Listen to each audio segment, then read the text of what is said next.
The Metagenics Institute for Clinical Nutrition presents a forum from a satellite symposium at ASPEN's Clinical Nutrition Week 2015, held in Long Beach, California on February 17, 2015.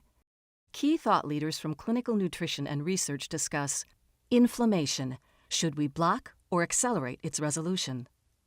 Participants are Robert Martindale, MD, PhD, Professor and Chief of General Surgery and Medical Director for Hospital Nutrition Services at Oregon Health Sciences University in Portland, Oregon.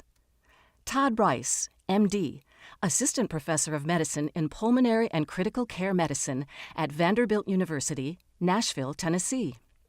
Steve McClave, MD, Professor and Director of Clinical Nutrition and Director of the Nutrition Curriculum at the University of Louisville School of Medicine, Louisville, Kentucky.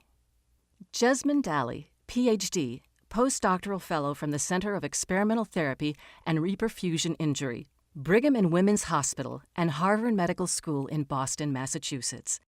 The session is moderated by Dr. Robert Martindale.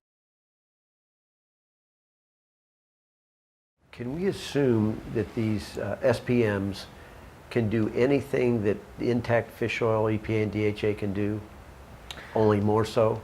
Or are there select actions of the EPA, DHA that the resolvins are doing? So that's actually at two different levels. The way we look at things is that EPA and DHA are the precursors for these proresolving mediators. So you need higher levels of these precursors that would need then to be converted to the bioactive mediators locally to have biological actions. Whereas if you give the mediator as a therapeutic, then you have direct actions. So in terms of amounts, we're looking at logs or the difference in the amounts that you need to give the precursor to the mediator.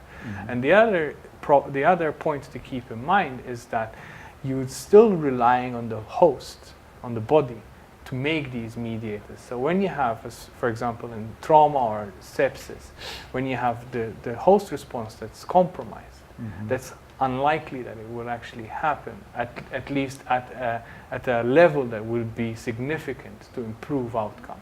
At that level, it's really about a targeted therapeutic, and then maybe once the patient stabilized, that you can start thinking about providing the substrates to make these biological actives agonists in the host.